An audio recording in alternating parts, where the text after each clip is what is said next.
Bonjour, bonjour ou bonsoir, cela dépendra à l'heure à laquelle vous regardez cette vidéo. Cette vidéo porte sur un test de performance grâce à l'emploi des outils IPF et Traceroute pour un réseau local d'un poste A à un poste B. Le travail a été encadré par le professeur Dr ingénieur Franklin Chakunte et est composé de différents membres que nous pourrons voir justement à l'écran. Tout d'abord, c'est quoi un test de performance? C'est quoi un outil de test de performance? Et c'est quoi l'outil IPF et Traceroute? Et quels sont leurs rôles? Un test de performance, encore appelé par différents noms, est une évaluation technique qui permet de mesurer la rapidité, la stabilité et la capacité d'un système. Comme un réseau, un serveur, un site web, une application, lorsque celle-ci est soumise à une certaine charge de travail. Quant à un outil de test de performance, ce sont des logiciels qui permettent de mesurer la vitesse, la stabilité et la capacité d'un système, d'un réseau ou d'une application. Et lorsque nous parlons des outils IPF et Traceroute, l'outil IPF est un outil de test de performance réseau qui permet de mesurer le débit réel entre deux machines. Ici, on parlera d'une machine serveur et une machine client. Son rôle est de permettre de savoir la vitesse de transfert d'un réseau peut réellement atteindre sur un lien entre deux PC, deux routeurs ou deux sites d'entreprise. L'outil Traceroute est un outil qui affiche le chemin parcouru par un paquet lorsqu'il voyage d'un ordinateur à un autre à travers un réseau. Son rôle est de montrer les routeurs intermédiaires, ou encore appelés les hubs, traversés avant d'atteindre la destination finale.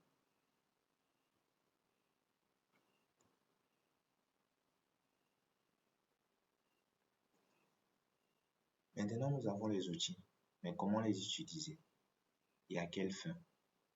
Pour bien utiliser un outil de test de performance, il faut savoir ce dont on veut mesurer, que ce soit le débit, que ce soit la latence, que ce soit la perte de paquets, que ce soit le chemin emprunté et divers autres. Puis choisir et exécuter le bon outil avec la bonne commande.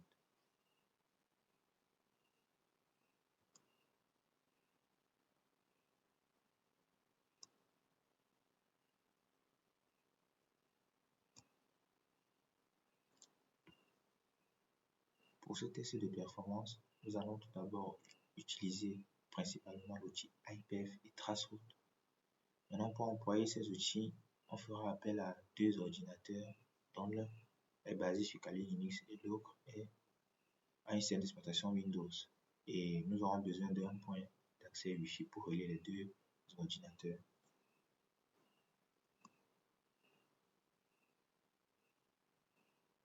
Dans notre test de performance, nous allons tout d'abord commencer par l'outil IPF. Pour installer l'outil IPF sur une distribution Linux, c'est-à-dire, prenons l'exemple de Kali Linux que nous utilisons ici, nous aurons tout simplement besoin de taper la commande sudo apt-get install IPF et l'intégralité de ce qui s'affiche ici pourra se faire sur votre ordinateur si vous avez tapé exactement la bonne commande.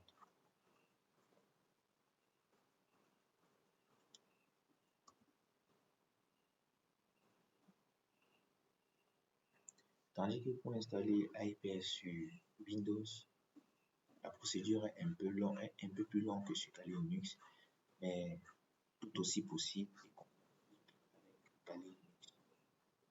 Nous allons tout d'abord entrer dans le site qui va nous permettre de pouvoir installer le fichier exécutable .exe IPF2 parce que j'aimerais mentionner que j'ai eu quelques soucis de compatibilité parce que le premier IPF que j'ai installé grâce au lien officiel de IPF m'a permis d'installer IPF 3 et au niveau de mon Kali Linux, la commande que j'ai donnée avant, ça permet d'installer uniquement IPF 2 Et pour pouvoir installer AFP3, il va falloir faire encore une autre installation. Et vu que ça devait me prendre assez de temps, on a jugé bon de installer uniquement, de rendre les deux versions compatibles, c'est-à-dire installer IPF2 dans chacun des PC pour que les deux PC puissent communiquer ensemble en ayant la même version. Nous allons entrer dans le site qui va nous permettre d'installer IPF2. Ensuite, on va chercher le fichier exécutable IPF2 en .exe.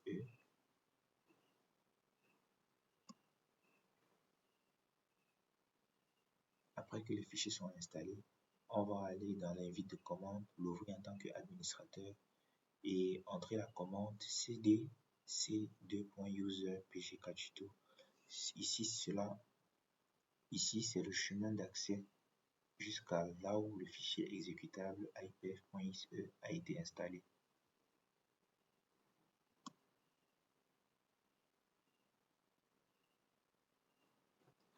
On va arriver sur Kali Linux et lancer IPF en mode serveur. On aura tout juste besoin de taper la commande IPF-S et ça va, comme c'est affiché par ici, ça va afficher que le serveur écoute en TCP sur le port 501 et que la taille de la fenêtre est de 128 kilobits par défaut.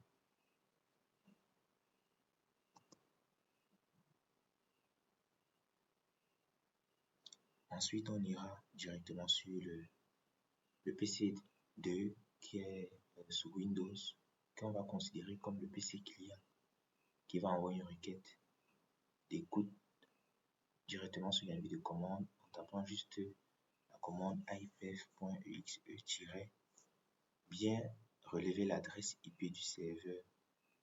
Du PC serveur, il faudra relever son adresse IP et l'insérer ici. Et -P pour préciser le port d'écoute. Le port qui va relier le PC1 au PC2. C'est ce port-là qui va permettre à la communication de pouvoir envoyer des données simultanément à la fois au serveur, à la fois au client.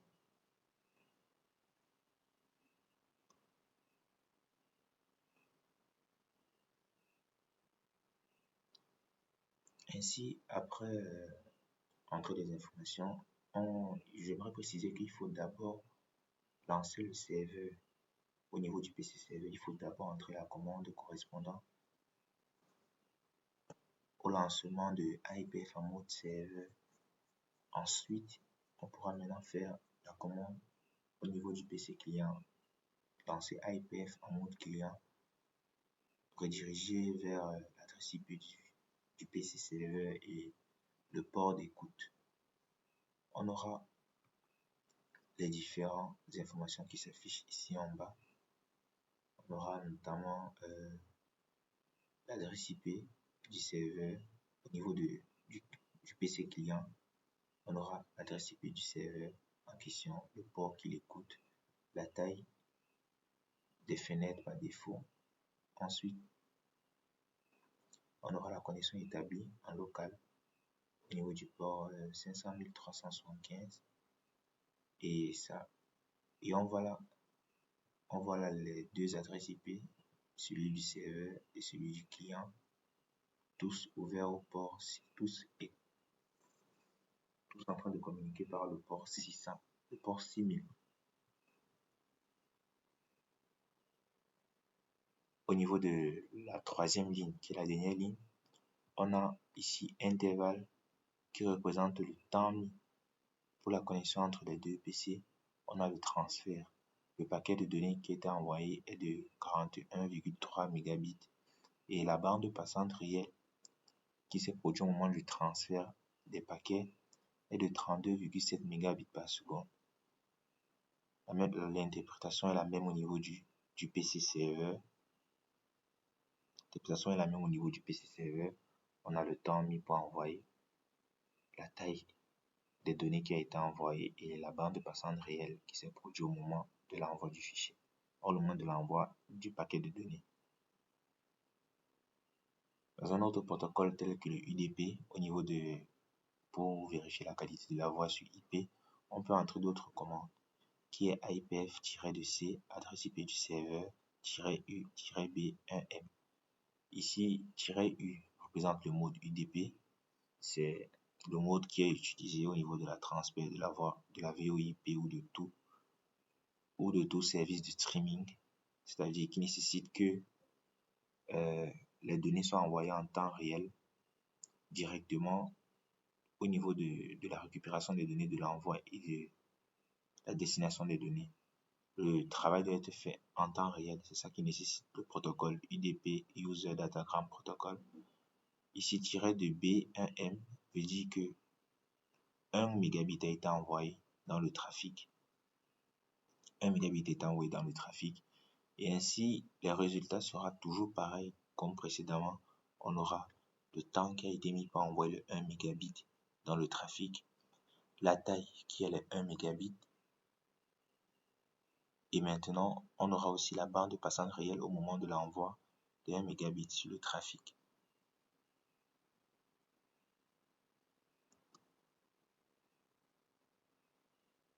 Ainsi, terminons avec l'outil Traceroute. Sous Windows, son équivalent n'est pas Trace, son équivalent c'est Tracer. Comme représenté ici en haut, son équivalent c'est Tracer.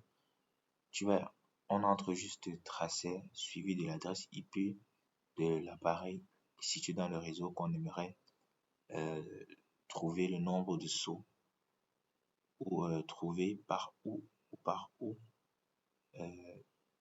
les paquets transitent avant d'arriver directement au destinataire. Ici, on entre directement, on détermine l'itinéraire. Dès que tu entres la commande tracer suivi de l'adresse IP de l'appareil que tu veux tracer, le système va directement déterminer un itinéraire vers l'adresse IP avec un maximum de sauts de 30 sauts. Directement au premier saut, on voit que ça a redirigé directement avec le temps mis à chaque niveau pour arriver jusqu'au l'appareil qu'on voulait sauter. Au niveau de Kali Linux, on a répété le même schéma. On a voulu essayer de tracer l'adresse IP de notre PC sur Windows directement dans Kali Linux. L'outil Tracer est déjà installé. Pareillement sur Windows, son équivalent c'est Tracer. Sur Kali Linux, ça reste Traceroute. On entre directement en Traceroute suivi de l'adresse IP de l'appareil qu'on veut tracer. Et ici, on observe ce qu'on appelle une perte de paquets. Parce que l'itinéraire est passé sur un maximum de 100 sauts avec 60 bits pour chaque paquet envoyé. Ici, du 1 jusqu'au 13, on voit que aucune information n'est affichée, juste des étoiles. Ici, c'est un cas typique de perte de paquet. Dans ce cas, on pourra savoir que dans les 30 sauts qui ont été employés, tous les 30 sauts ont relevé une perte de paquet. C'est-à-dire, tous les paquets envoyés, pratiquement aucun n'arrive à destination. Et c'est ça qui sera utile au niveau de du test de performance pour savoir à quel niveau il y a eu perte de paquets, à quel niveau est-ce que c'est un souci de câblage en fonction des différents résultats qui se passent au niveau du traçage de la route d'un PC A à un PC B.